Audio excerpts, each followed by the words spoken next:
বিসমিল্লাহির রহমানির রহিম। রব্বি ইশরাহ লি সাদরি ওয়াইসির লি আমরি ওয়াহলুল উকদাতাম মিন লিসানি ইয়াফকাহু কাওলি। প্রিয় শিক্ষার্থী, আমরা ডিজিটাল ব্যালেন্স, পলভঙ্গি ব্যালেন্স এবং সার্টোরিয়াস ব্যালেন্স এই তিনটা আমাদের ল্যাবরেটরিতে মাপযোগের জন্য আমাদেরকে নিক্তি ব্যবহার করা হয়। তো আমরা পলভঙ্গি ব্যালেন্স এবং সার্টোরিয়াস ব্যালেন্স নিয়ে আমরা বিগত ক্লাসগুলোতে আমরা বিস্তারিত আলোচনা করেছি। এখন আমাদের বর্তমান প্রেক্ষাপটে যে ব্যালেন্সটা বর্তমানে খুব বেশি ব্যবহৃত সেটা হচ্ছে কি ডিজিটাল ব্যালেন্স। তোমরা নিশ্চয়ই এই ব্যালেন্সগুলো আমাদের বিভিন্ন ক্ষেত্রে এখন বহুলভাবে কি ব্যবহৃত হচ্ছে। পলভঙ্গি ব্যালেন্স বা সার্টোরিয়াস ব্যালেন্স এগুলো অ্যানালগ ব্যালেন্স, এগুলো পূর্বে ব্যবহার হতো, কিন্তু এখন যেহেতু ডিজিটাল ব্যালেন্স এটা খুবই সহজসাধ্য এবং কি খুব উপযোগী ব্যবহার, এই জন্যে কি এইটা বহুল প্রচলিত হয়েছে এবং সর্বত্রই এটার কি প্রয়োগ দেখা যাচ্ছে। তো ডিজিটাল ব্যালেন্স নিয়ে আমাদের যেহেতু কিছুটা ধারণা তোমাদের কি একেবারেই প্রথম থেকেই আছে, অর্থাৎ আমরা বাজারঘাটে যেখানে মানে কি মাপযোগের ব্যাপার থাকে সেই জায়গাগুলোতে আমরা ডিজিটাল ব্যালেন্স দেখে থাকি। এই জন্য এইটা আমাদের যেমন পলভঙ্গি বা সার্টোরিয়াস ব্যালেন্স এটা আমরা কখনো না দেখলেও ডিজিটাল ব্যালেন্স কিন্তু অলরেডি দেখে ফেলেছি, তাই এটা আমাদের বুঝতেও আর একটু কী হবে, সহজ হবে, কারণ এটা সম্বন্ধে তোমাদের কিছুটা ধারণা ভেতরে আগে থেকেই আছে। তাহলে এইবার চলে আসি আমরা ডিজিটাল ব্যালেন্সের কি আসলে জিনিসপত্র আছে, তাকে কিভাবে ব্যবহার করা হয়, এর উপযোগিতা কি এবং এটার প্রয়োগ বিধিটা কি, সেইগুলো আমরা একটু ডিটেইলি জানবো। তো শুরু করছি, তোমরাও খাতায় লিখে ফেলো ডিজিটাল ব্যালেন্স। ডিজিটাল ব্যালেন্স এটি আমাদের মাপযোগের তোমার ভরের উপর ভিত্তি করে এটার আকৃতি বিভিন্ন ধরনের হতে পারে। আমরা ছোট্ট স্বর্ণকারের দোকানে অল্প বিস্তর সোনা মাপার জন্যে যে ছোট ডিজিটাল ব্যালেন্সগুলো ব্যবহার করা হয়, ঠিক অনুরূপভাবে যখন আমরা অধিক পরিমাণ ভর মাপার জন্যে, যেমন আমরা যদি মুদির দোকানে হতে পারে অথবা চালের দোকানে হতে পারে এবং রড বা এইরকম জাতীয় ভারী কোনো কিছু মেজারমেন্টের জন্যে আমরা কি বড় ডিজিটাল ব্যালেন্স ব্যবহার করতে পারি। তো এখন এটা বিভিন্ন মাপের তৈরি হয়ে থাকে। তো এখন আমরা এটুকু দেখব যে ডিজিটাল ব্যালেন্স এইটার আসলে সুবিধাটা কি এবং কি আমরা এটা কেন ব্যবহার করছি এবং এটা কেন বহুল প্রচলিত হয়েছে। তোমরা একটু খেয়াল করে দেখো তো, আমি গতদিনে তোমাদেরকে যা দেখিয়েছিলাম সেটা হচ্ছে কি আমাদের পলভঙ্গি ব্যালেন্স, তাই না? বলো তো, দিস ইজ পলভঙ্গি ব্যালেন্স বা সার্টোরিয়াস ব্যালেন্স দেখিয়েছিলাম। এক্ষেত্রে কি হয়, মাপযোগের ক্ষেত্রে আমাদেরকে যিনি মাপযোগ করবেন তাকে সময় দিতে হয়। কিভাবে দেখো তো, এই পাশে আমরা প্রোডাক্ট নিলাম, এই পাশে বাটখারা দিলাম, এক্ষেত্রে কি হচ্ছে, দেখা যাচ্ছে কি ভর আমাদেরকে সামঞ্জস্য অর্থাৎ ব্যালেন্স বা সাম্যাবস্থায় আসেনি, তখন কম বেশি করতে হয়। তারপরে বাটখারার সামঞ্জস্যতা করতে হয়, রাইডার নামক আরেকটা বিষয় থাকে, সেটাও কিন্তু সামঞ্জস্য করে তারপরে কিন্তু আমাদের কি পরিমাপটাকে কি অ্যাকুরেট আনতে হয়। কিন্তু ডিজিটাল ব্যালেন্সের এক্ষেত্রে এইরকম ধরনের ঝামেলাটা থাকে না। আমরা যদি একটা ডিজিটাল ব্যালেন্স দেখে থাকি, এমনি আমি ড্রয়িং করছি, তোমরা বিষয়টা দেখবা, এখানে কি থাকে, ডিজিট ওঠে, এখানে 1 2 3 4 ইত্যাদি এইরকম টাইপের ওঠে। তো এই ডিজিটাল ব্যালেন্স আমাদের এখানে যে ঘটনাটা ঘটে, যে এখানে আমরা যখন বস্তুর ভর বা বস্তুটাকে আমরা এখানে রেখে দিই, অটোমেটিক্যালি আমাদের এই ডিসপ্লেতে সে নির্দেশ করে দেয় আমাদের কতটুকু ভর হয়েছে বা কতটুকু ওজন আমাদের হয়েছে। তো এখন এখানে মূল বিষয়টা হচ্ছে, এখানে যে পরিশ্রমটা আছে কিন্তু এখানে সেই পরিশ্রম এত কিছু নাই, অর্থাৎ এর মধ্যে প্রোগ্রামিং সেট করা আছে।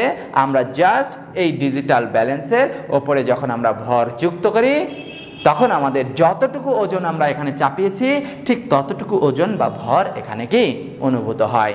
তাই এখানে ব্যালেন্সিং করার একটা ঝামেলা থাকলেও এখানে তেমনটা নাই। তাহলে এবার আমরা এই ডিজিটাল ব্যালেন্সের প্রকারভেদ এবং কার্য পদ্ধতি সম্বন্ধে একটু জেনে নিই। ডিজিটাল ব্যালেন্স মূলত ল্যাবরেটরিতে দুই ধরনের ডিজিটাল ব্যালেন্স ব্যবহার করা হয়। এই ডিজিটাল ব্যালেন্সের মধ্যে একটা আছে 2 ডিজিট ব্যালেন্স, আর একটা হচ্ছে কি 4 ডিজিট ব্যালেন্স। হেডিংস দাও, 2 ডিজিট এবং 4 ডিজিট ব্যালেন্স এইরকমটা ব্যবহার করা হয়। অর্থাৎ এই ব্যালেন্সগুলোর আসলে কার্যকারিতা কেমন একটু খেয়াল করে দেখো। 2 ডিজিট ব্যালেন্স বলতে এটা দশমিকের পরে 2টি ঘর পর্যন্ত সে মেজারমেন্ট বা শো করতে পারে। কেমন? সাপোজ আমরা যদি বলি যে কোনো একটা বস্তুর ভর এরকমটা হবে দশমিকের পরে 2 ঘর পর্যন্ত, যেমন 0.01 গ্রাম থেকে 0.99 গ্রাম এই পর্যন্ত ভর সে সূক্ষ্মভাবে মেজারমেন্ট করতে পারবে। অর্থাৎ কোনো একটা বস্তুর ভর, মনে করো আমরা যে বস্তুটা দিয়েছি সেটা হচ্ছে কত আসলো 1.52 গ্রাম, তাহলে দশমিকের পরে কতটুকু পর্যন্ত 2 ঘর পর্যন্ত এই ব্যালেন্সে আমরা কি এর রিডিংটা পাবো। 4 ডিজিট ব্যালেন্সে কতটুকু আমরা সূক্ষ্মভাবে মাপতে পারবো 0.001 গ্রাম থেকে শুরু করে আমরা 0.9999 গ্রাম পর্যন্ত আমরা সূক্ষ্মভাবে মেজারমেন্ট করতে পারবো। তার মানে কি আমরা এইটুকু বুঝতে পারছি যে আমরা কোনো একটা বস্তুর ভর মাপযোগের ক্ষেত্রে আমাদের এখানে দশমিকের পর 2টি অঙ্ক বা 2টি ঘর আমরা দেখতে পাই, আর এখানে কয়টা দেখতে পাওয়া যায় 4টা। তার মানে কোনো একটা বস্তুর ভর মনে করো 1.5206 গ্রাম, তার মানে দশমিকের পর কতটুকু দেখো তো, দশমিকের পর আমরা আরও 4টা ঘর 4টা ডিজিট পর্যন্ত আমরা সূক্ষ্মভাবে মেজারমেন্ট করতে পারবো। তো এখন একটু বিষয়টা একটু খেয়াল করো, প্রথমে কাজ করার জন্যে আমাদের কিভাবে এটা শুরু করতে হয়। প্রত্যেকটা কাজেরই একটা শুরু আছে। তার মানে কি যখন এই ডিজিটাল ব্যালেন্স থাকবে, আমরা কাজ যখন শুরু করব অর্থাৎ ওজন মাপা শুরু করব, তার আগে আমাদের দাঁড়িপাল্লা বা এই ব্যালেন্সটাকে সর্বপ্রথম সূক্ষ্মভাবে পরিষ্কার করে নিতে হবে। কারণ এক বিন্দু ধুলোবালি বা জলীয় কণাও যদি দাঁড়িপাল্লার পাল্লার ওপরে থাকে, ব্যালেন্সের পাল্লার ওপরে থাকে, তাহলে সেক্ষেত্রে ভরের কিন্তু ত্রুটি আসবে। এই জন্য আমাদের যে কাজটা করতে হবে, দাঁড়িপাল্লা বা এই ডিজিটাল ব্যালেন্সকে আমাদের প্রথমত আগে দারুণ করে ব্রাশ দিয়ে পরিষ্কার করে নিতে হবে। পরিষ্কার করে নেওয়ার পর এইবার আমাদের যে কাজটা করতে হবে যে আগে থেকেই যেন কোনো ওজন বা ডিজিট উঠে না থাকে। এই জন্য এর হচ্ছে কি জিরো বাটন, অর্থাৎ কি আমরা টিয়ার বাটন যেটাকে বলে থাকি, এটাকে চাপ দিয়ে আমার রিডিংটাকে 0 করতে হবে। 0 করার পর এইবার যখন আমরা কোনো বস্তু আমরা ব্যালেন্সের ওপরে আমরা পাল্লাতে চাপাবো, তখনই কিন্তু আমরা সঠিক ওজনটা পাবো। তবে একটা বিষয় খেয়াল করে দেখো, এখানে যেহেতু খুবই সূক্ষ্মভাবে ওজন পরিমাপ করা হচ্ছে এবং ল্যাবরেটরিতে যখন আমরা কি গবেষণার কাজে আমরা কাজকর্ম করি, স্বাভাবিকভাবে এখানে আমাদের সূক্ষ্মতার দরকার। কারণ এক ফোঁটা বা এক দানা বা এক বিন্দু কোনো রাসায়নিকের জন্যে আমাদের রেজাল্ট কিন্তু আমূল পরিবর্তন হতে পারে। তো স্বাভাবিকভাবে ল্যাবরেটরিতে আমরা যে ব্যালেন্সগুলো ব্যবহার করে থাকি, এই ব্যালেন্সটার সবচেয়ে বেশি প্রচুর ব্যবহৃত যেটা সেটা হচ্ছে 2 ডিজিট ব্যালেন্স, অর্থাৎ টাইট্রেশনের জন্য অথবা কোনো দ্রবণ প্রস্তুতির ক্ষেত্রে সবসময় এই 2 ডিজিট ব্যালেন্স ব্যবহার করা হয়। এই জন্য এর আরেকটা যেহেতু হরদম ব্যবহার করা হয়, সবসময় ব্যবহার করি আমরা, তাই এটার আরেক নাম হচ্ছে রাফ ব্যালেন্স। কি ব্যালেন্স বলো তো? Rough balance. তাহলে 2 ডিজিট ব্যালেন্সকে আমরা আরেকটা বলতে পারি রাফ ব্যালেন্স। এবার আরও কিছু বিষয় এখানে থেকেই যায়, খেয়াল করে দেখো। আমাদের যখন আমরা পলভঙ্গি বা সার্টোরিয়াস ব্যালেন্স নিয়েছিলাম, সেখানে কিন্তু পাল্লা ছিল কয়টা? 2টা। এক পাল্লায় আমাদের বস্তু চাপানো হতো, আরেক পাল্লায় কি ওজন বাক্স থেকে বাটখারা চাপানো হতো। কিন্তু এবার একটু খেয়াল করে দেখো তো, আমরা যে ডিজিটাল ব্যালেন্সটা নিচ্ছি, এই ডিজিটাল ব্যালেন্স কিন্তু খেয়াল করে দেখো, এখানে কিন্তু 2টো পাল্লা নাই। পাল্লা কয়টা? এখানে আসলে একটাই পাল্লা, এটাই হচ্ছে পাল্লা। আর এখানে আমাদের কি 0.000 এরকম সাপোজ আমাদের ডিজিট উঠবে, 2 ডিজিট বা 4 ডিজিট যেটাই হতে পারে। তাই তোমাকে গুরুত্বপূর্ণ কিছু কথা আমাদের খেয়াল রাখতেই হবে এখানে, যে আমাদের এখানে 2টো পাল্লা থাকে, এক পাল্লায় ওজন আর এক পাল্লায় বস্তুর ভর। কিন্তু এখানে তো পাল্লা আমরা দেখতে পাচ্ছি একটাই, এবং এর ওজনটা এই দাঁড়িপাল্লার কি যে ওপরে পাটাতন রাখা হয়, এর ওপরে ওজন লোড হয়।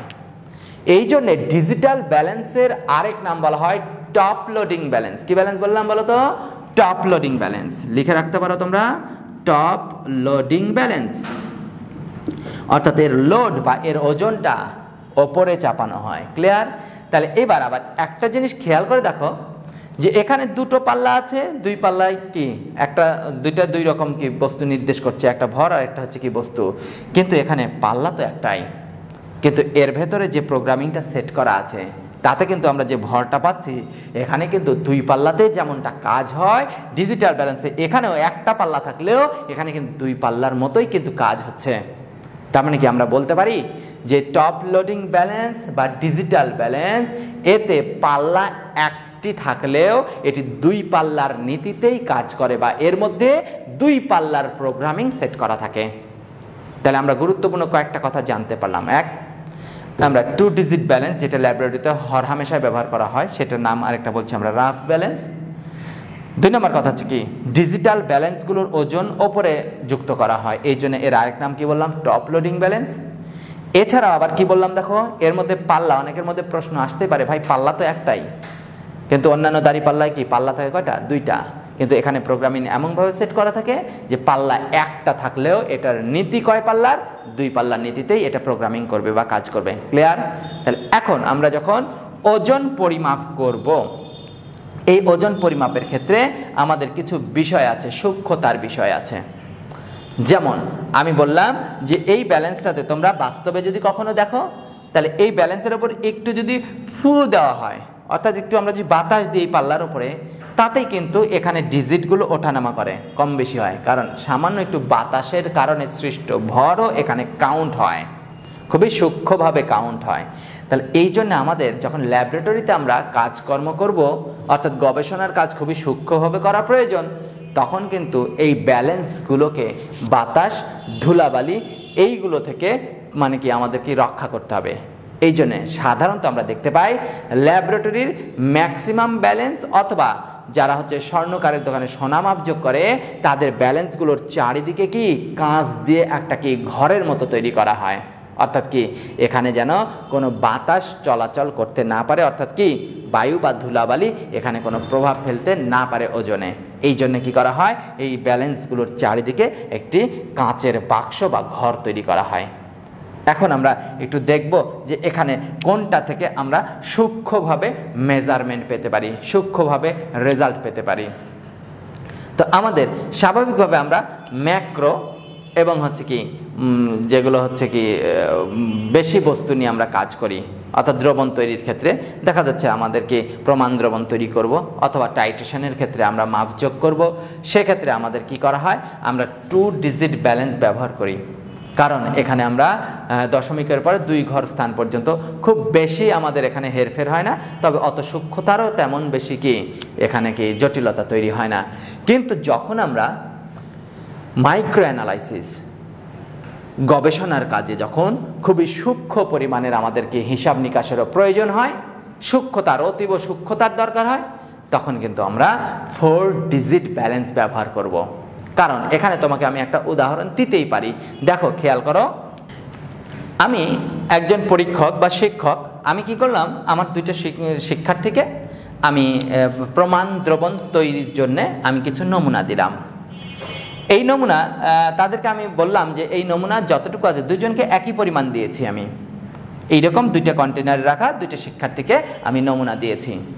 এবার এদের মধ্যে মনে করো এ একজন শিক্ষার্থী, বি আরেকজন শিক্ষার্থী। এখন ল্যাবরেটরিতে অনেক ধরনের ব্যালেন্স তো থাকে, 2 ডিজিট 4 ডিজিট অনেক থাকে, যেহেতু অনেক শিক্ষার্থী থাকে তাদের এক একজন যেন এক একটাতে মাপযোগ করতে পারে, এই জন্য অনেকগুলো অ্যারেঞ্জমেন্ট থাকে। তো এবার 2জনের জ্ঞানের সীমাবদ্ধতা থাকতেই পারে, এক একজন এক একভাবে জানতেই পারে।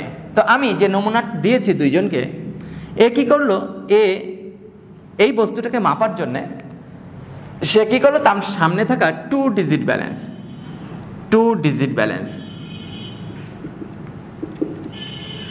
2 ডিজিট ব্যালেন্স ব্যবহার করলো। ব্যবহার করে সে যে পরিমাণটা পেল তার ভর তার দাঁড়িপাল্লায় শো করছে 1.32 গ্রাম শো করছে। কিন্তু ওই একই, যেহেতু একই পরিমাণ দেওয়া হয়েছে, কিন্তু বি এই বস্তুটাকে সে 4 ডিজিট ব্যালেন্সে সে পরিমাপ করলো। পরিমাপ করার পর এই নমুনার পরিমাণ সে পেল হচ্ছে 1.32, 0.06 গ্রাম। পরীক্ষক যেহেতু দুইজনকে এই পরিমাণটা দিয়েছেন, একমাত্র পরীক্ষকই জানেন যে উনি কতটুকু মেপে দিয়েছেন, কিন্তু এই শিক্ষার্থী কিন্তু দুজন কেউই জানে না। দেখো দুইজনই কিন্তু রেজাল্ট যা পেয়েছে, বস্তুর যা ভর পেয়েছে, সেটা নিয়ে তারা এবার কি করলো, দ্রবণ তৈরি করলো। দ্রবণ তৈরি করার পর যখন টাইট্রেশন করবে অর্থাৎ পরীক্ষা করবে, ডেফিনেটলি দুইজনের খেয়াল করে দেখো তো, এই পরিমাণ বস্তু দিয়ে তার দ্রবণের যা ঘনমাত্রা আসবে, নিশ্চয়ই এ যখন খাতায় লিখবে, দুইজন যখন খাতায় হিসাব করবে, দুইজনের যেহেতু ভরের পরিমাণ, বস্তু বা দ্রবের ভরটা ভিন্ন ভিন্ন তারা নিয়েছে, বাস্তবিক পক্ষে তারা খাতায় যখন হিসাব নিকাশ করবে, ডেফিনেটলি দুইজনার কিন্তু ঘনমাত্রা অর্থাৎ কি ঘনমাত্রা দুইজনার কিছুটা হলেও তফাৎ আসবে। কেন বলো তো? তফাৎ আসবে এই জন্যে যে এখানে বস্তুত পক্ষে শিক্ষক তো একই পরিমাণ দিয়েছেন, তিনি কিন্তু দুইজনকে ভিন্ন পরিমাণ দেননি, একই পরিমাণ দিয়েছেন। তো দ্রবণ যেটা তৈরি হবে, সেই দ্রবণের গাঢ়ত্ব কিন্তু দুইজনের একই আসবে, কিন্তু দুইজনের মাপযোগের দাঁড়িপাল্লার ভিন্নতার কারণে ডেফিনেটলি দুইজনকে হিসাব নিকাশে অর্থাৎ কি খাতা কলমে কিন্তু তাদের ঘনমাত্রা তথা ভর কিন্তু আলাদা পাবে। এইবার আমাদের ডেফিনেটলি এখানে বুঝতে হবে, তার মানে শিক্ষার্থীদেরকে বুঝতে হবে যে আমরা অ্যানালাইটিক্যাল কাজ করছি, আমাদেরকে কোন দাঁড়িপাল্লায় মাপযোগ করা উচিত। তাহলে সেক্ষেত্রে তোমরা একটু নিশ্চয়ই এতক্ষণ যে পড়াচ্ছি তাহলে তোমরা নিশ্চয়ই বুঝতে পারবে যে শিক্ষার্থীর দুইজনের মধ্যে কে প্রকৃতপক্ষে আসলে ল্যাবরেটরিতে সঠিকভাবে কাজ করার সম্বন্ধে জ্ঞান আহরণ করতে পেরেছে আর কে পারেনি। যদিও আমরা এক্ষেত্রে গবেষণার কাজে যদি আমরা ব্যবহার করি, তফাৎটা কিন্তু খুব কম আসবে, কিন্তু প্রকৃতপক্ষে কে সঠিকভাবে কাজ করে সেটা কিন্তু আমরা বুঝতে পারবো। খেয়াল করে দেখো, আমরা যদি এইটুকু দেখি, যিনি শিক্ষক নমুনা দিয়েছিলেন তিনি প্রকৃতপক্ষে যে নমুনাটুকু দিয়েছেন সেটা হচ্ছে 1.3206 এই পরিমাণ। কারণ কি ডিজিটাল ব্যালেন্স 4 ডিজিট ব্যালেন্সে আমরা সবটুকু ডিজিটই পেয়েছি। ফলশ্রুতিতে খেয়াল করে দেখো, এখানে বস্তুর পরিমাণ 1.32 এর চাইতে এখানে নিশ্চয়ই আরও কিছু পরিমাণ আছে, যেটা এই দাঁড়িপাল্লার ডিজিট 2টা হওয়ার কারণে এই দাঁড়িপাল্লাতে বা এই ব্যালেন্সে কিন্তু পরের এই অংশটুকু শো হয়নি। অর্থাৎ আমরা এইটুকু বলতে পারি, তার মানে কি আমাদের বি যতটুকু পরিমাণ পেয়েছে অর্থাৎ পরীক্ষক যতটুকু পরিমাণ দিয়েছিল, বি কিন্তু ঠিক ততটুকু পরিমাণই পেয়েছে, কিন্তু এ এর ক্ষেত্রে দেখো 1.3200। তাহলে আমরা যদি এটাকে হিসাব করি তাহলে আমরা বলতে পারি 0.006 এতটুকু পরিমাণ ভরের কিন্তু তফাৎ দুইজনের মধ্যে থাকছে। অর্থাৎ ও এতটুকু ভর তার দ্রবণের মধ্যে আছে, কিন্তু সে কাউন্ট করেনি। কাউন্ট না করার কারণে কিন্তু তার কিন্তু হিসাবে কি হবে, পরীক্ষকের হিসাবের সাথে তার হিসাব মিলবে না। তার মানে এ এর হিসাবে একটু গরমিল আসবে, কিন্তু বি এর হিসাবটা কি অ্যাকুরেট আসবে। তাহলে আমরা কি বলতে পারি, সূক্ষ্মতার বিচারে, সূক্ষ্মতা যদি আমরা বলি তাহলে সেক্ষেত্রে আমরা এইটুকু বলতে পারি যে আমাদের 4 ডিজিট ব্যালেন্সের সূক্ষ্মতা 2 ডিজিট ব্যালেন্সের চেয়ে বেশি। তার মানে আমরা বলতে পারি যে এখানে সঠিক রেজাল্টটা কি, সূক্ষ্মভাবে রেজাল্টটা বি সূক্ষ্মভাবে আমাদের কি করতে পারবে, তার ল্যাবরেটরিতে কাজ সম্পাদন করতে পারবে। অর্থাৎ কি এ এর চাইতে বি এর পরীক্ষার রেজাল্টটা আসবে পরীক্ষকের অনুরূপ বা কি সঠিক আসবে। তাহলে আমরা কি এইটুকু বলতে পারি না যে আমরা সব সময় আমরা 2 ডিজিট ব্যালেন্স রাফ ব্যালেন্স হিসেবে ব্যবহার করি, কিন্তু একটু খেয়াল রাখতে হবে সাধারণ দ্রবণ তৈরির ক্ষেত্রে বা সাধারণ হিসাবের ক্ষেত্রে 2 digit balance it's okay. But তুমি যখন একেবারে খুবই মাইক্রো বা ন্যানো পরিমাণ বস্তু নিয়ে কাজ করবে, তখন নিশ্চয়ই তোমাকে সূক্ষ্মতার বিচারটা অত্যন্ত সূক্ষ্ম হতে হবে। তাই তোমাকে যে কাজটা করতে হবে তখন 2 ডিজিট ব্যালেন্সের চেয়ে অধিক প্রায়োরিটি দিতে হবে তোমাকে 4 ডিজিট ব্যালেন্স। এইবারে আমরা একটু দেখে নিতে চাই যে 2 ডিজিট এবং 4 ডিজিট এর সাথে আমাদের কি পলবঙ্গি ব্যালেন্স বা সার্টোরিয়াস ব্যালেন্সের তফাৎগুলো কোথায়। তাহলে এই তফাৎগুলো আমি বইয়ে কিন্তু খুব সুন্দর করে দিয়ে দিয়েছি, সুবিধা অসুবিধা এই জাতীয় সব কিছু দিয়ে দিয়েছি। তোমরা একবার রিডিং পড়লেই কিন্তু আমি যে কথাগুলো বললাম এই কথাগুলোর আলোকেই আছে। তারপরেও একটু বলছি যে আমাদের তাহলে 2 ডিজিট ব্যালেন্স বা 4 ডিজিট ব্যালেন্স বা ডিজিটাল ব্যালেন্স অবশ্যই অ্যানালগ ব্যালেন্সের চাইতে বেটার, বিকজ এখানে ব্যক্তিগত ত্রুটিটা খুব কম। কিন্তু দেখো আমরা যখন সার্টোরিয়াস ব্যালেন্স বা পলভঙ্গি ব্যালেন্স নিয়ে কাজ করলাম, তখন নিশ্চয়ই আমাদের ব্যক্তিগত ত্রুটিটা বেশি হতে পারে, সূক্ষ্মতা কম হতে পারে। কারণ এখানে আমাদের রাইডার নামক যে একটা বস্তু আছে সেটা নড়াচড়া করানো বা রেজাল্ট সূক্ষ্ম, এটা আনতে একটু আমাদের কি হতে পারে, ঝামেলা হতে পারে। এছাড়াও কি এই ওজন করতে অনেক সময় লাগে। কিন্তু ডিজিটাল ব্যালেন্সে টিয়ার বাটন অর্থাৎ জিরো বাটন চেপে দিয়ে বস্তু দিলে সাথে সাথে কিন্তু আমরা এর রেজাল্টটা পেয়ে থাকি।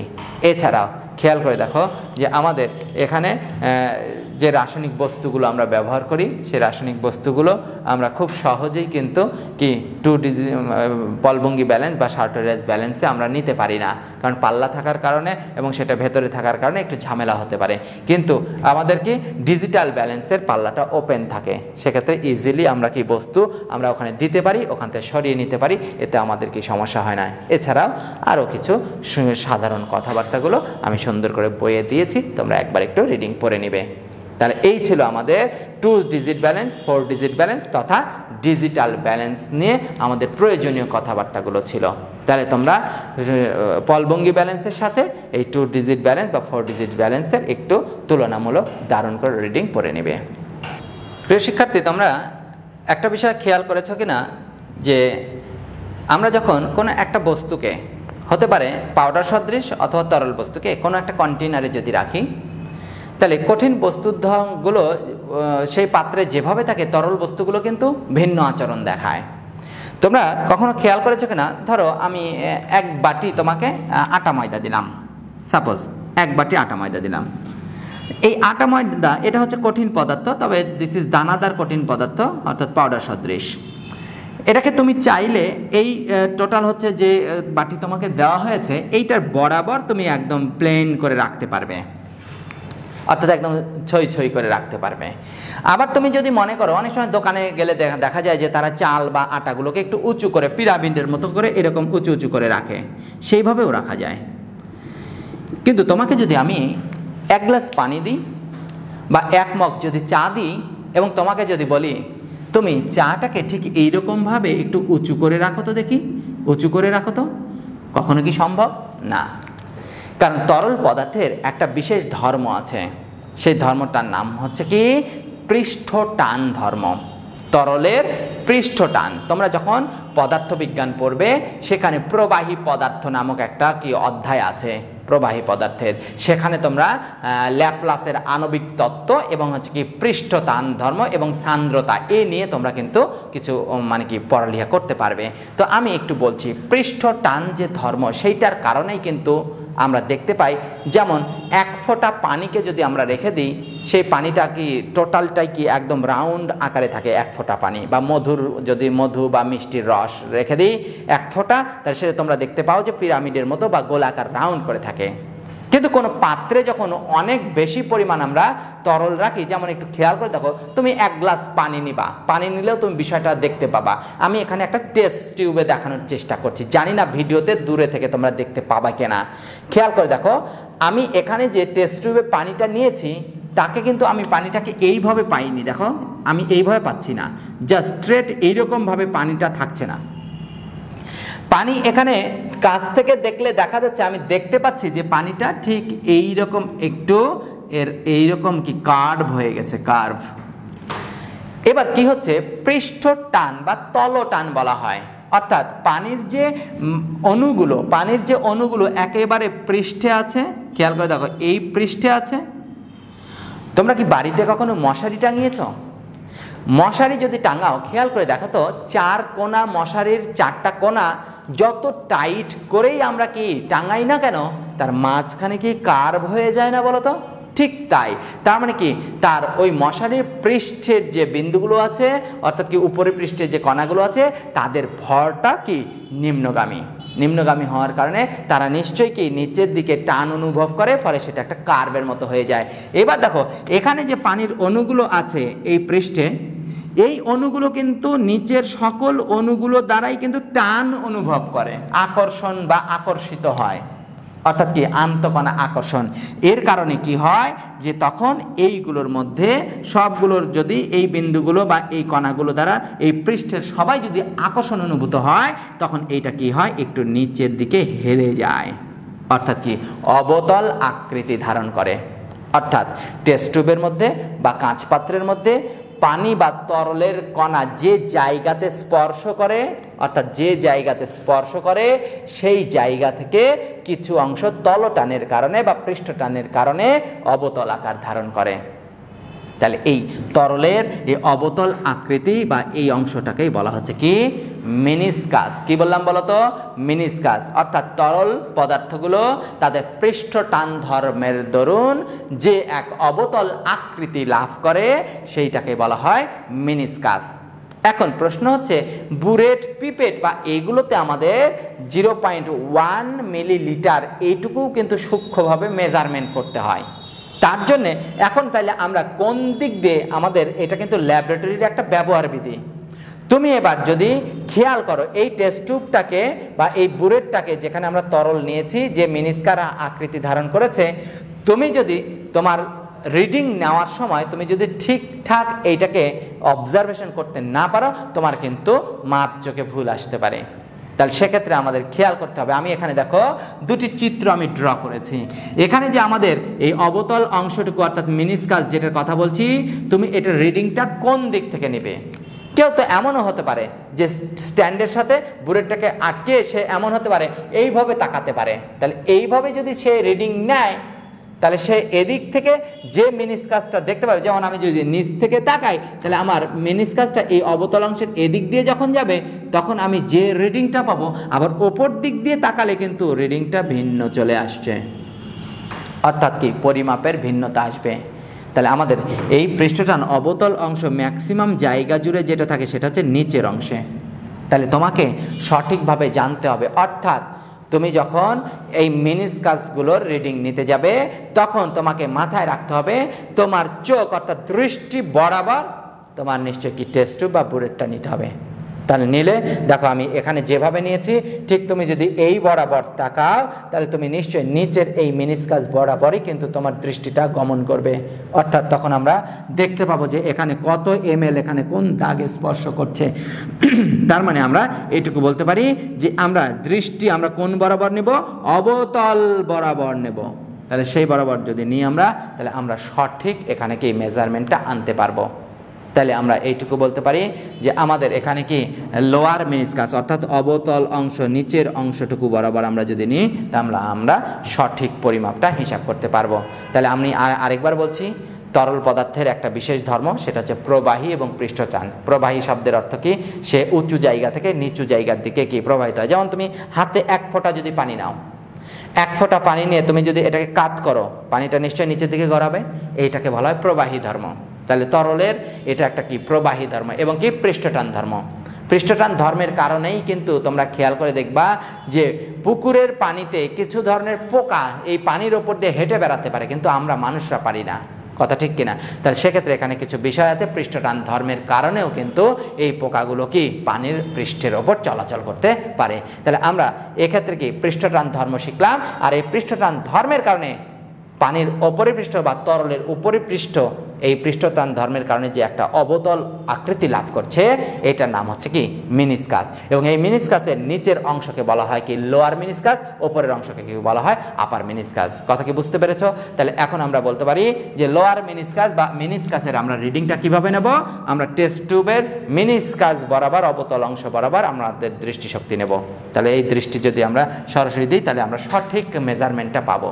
এখন অনেক সময় হয় কি ল্যাবে যখন আমরা কাজ করি, দেখো এই সাইডেও আলো আছে, এই সাইডেও আলো আছে, সেক্ষেত্রে কি হতে পারে আমাদের দৃষ্টির প্রতিফলন বা প্রতিসরণ বা প্রতিবিম্বটা এটা দেখা যাচ্ছে চারিদিকের আলো এইগুলো থেকে কি হতে পারে আমাদের বিচ্যুতি ঘটতে পারে। ফলে এই জন্যে সবচেয়ে সঠিকভাবে মাপ নেওয়ার জন্যে আমাদের কি করতে হতে পারে যে এখানে আমরা মিনিসকাস রিডার অর্থাৎ বুলেট রিডার আমরা ব্যবহার করতে পারি, অথবা আমরা সাদা একটা কোনো বোর্ড বা কাগজ আমরা এই পিছনের দিকে ধরবো যেন কোনো আলোর এখানে ছটা আসতে না পারে। তাহলে সেক্ষেত্রে আমরা সঠিকভাবে মিনিসকাসটার আমরা কি মাপটা নিতে পারবো। তাহলে আমরা আজকে এখান থেকে যেটা শিখলাম যে তরলের মিনিসকাস কি, এবং মিনিসকাস কিন্তু অবশ্যই গুরুত্বপূর্ণ, কারণ ল্যাবরেটরিতে তুমি যখন কাজ করবে তখন তোমাকে এই মিনিসকাসের বিষয়টা তুমি যদি না জানো তাহলে তোমার হিসাবে কি কিছুটা কি হবে ত্রুটি আসবে। তাহলে নিশ্চয়ই আমরা মিনিসকাস জেনে ল্যাবে কাজ করার সময় সতর্কতা অবলম্বন করব ইনশাল্লাহ। প্রিয় শিক্ষার্থী, আজকে তাহলে আমরা যে বিষয়গুলো পড়লাম, আজকে আমাদের পড়ার বিষয়বস্তু ছিল ডিজিটাল ব্যালেন্স। এই ডিজিটাল ব্যালেন্স আমাদের অধিক সূক্ষ্মভাবে কাজ করার জন্য ডিজিটাল ব্যালেন্স খুবই উপযোগী এবং তোমরা নিশ্চয়ই দেখতে পেয়েছো পলভঙ্গি ব্যালেন্স বা সার্টোরিয়াস ব্যালেন্সের চাইতে এটি ব্যবহারটা অনেক সুবিধাজনক। এটা তাহলে আমরা আয়ত্তে নিয়ে নেব ইনশাল্লাহ। এবং বর্তমানে সবচেয়ে বহুল প্রচলিত আমাদের কি ডিজিটাল ব্যালেন্স সর্বক্ষেত্রে ব্যবহার করা হচ্ছে। এক্ষেত্রে আমরা দেখতে পেয়েছি 2 digit balance, 4 digit balance. 2 digit balance সচরাচর সবসময় কাজ করার জন্য আমাদের ব্যবহার করা হয়, কিন্তু ল্যাবরেটরিতে যখন খুবই গবেষণার কাজে উচ্চতর সূক্ষ্মতার বিষয়ে আমাদের প্রশ্ন আসে তখন সেক্ষেত্রে আমরা 4 ডিজিট ব্যালেন্স কিন্তু আমরা ব্যবহার করি। তো সেক্ষেত্রে আমরা দেখতে পেয়েছি যে 4 ডিজিট ব্যালেন্সে আমাদের সূক্ষ্মতার পরিমাণটা অত্যন্ত বেশি। এরপরে আমরা এইটুকু দেখতে পেলাম যে আমাদের তরলের একটা পৃষ্ঠটান ধর্ম আছে। সেই পৃষ্ঠটান ধর্মের কারণে যখন তরলকে কোনো পাত্রে রাখা হয় সেটি একটি অবতল আকৃতি লাভ করে। সেই অবতল আকৃতিকে বলা হয় কি মিনিসকাস। এবং সেই মিনিসকাসের দরুন আমরা রেজাল্টটাকে বা আমরা পাঠটাকে অর্থাৎ বুলেট বা হচ্ছে কি পিপেটের পাঠ আমরা কিভাবে নিতে পারি, সেই পাঠ নেওয়ার ধরনটা আমি কিন্তু দেখালাম যে কোন দিক দিয়ে তাকালে আমাদের এইগুলো হচ্ছে রং অর্থাৎ কি ভুল আমাদের দৃষ্টি। সেক্ষেত্রে আমরা কি করতে হবে, মিনিসকাসের অবতল অংশ বরাবর একদম কি সেই দিক দিয়ে দৃষ্টিপাত করে আমাদের রিডিংটা নিতে হবে। তাহলে আজকে এই পর্যন্তই থাকলো আমাদের। আগামীতে আমরা নতুন টপিকস নিয়ে আবার কিন্তু হাজির হব। সেই পর্যন্ত তোমরা ভালো থেকো। সবাইকে আল্লাহ হাফেজ।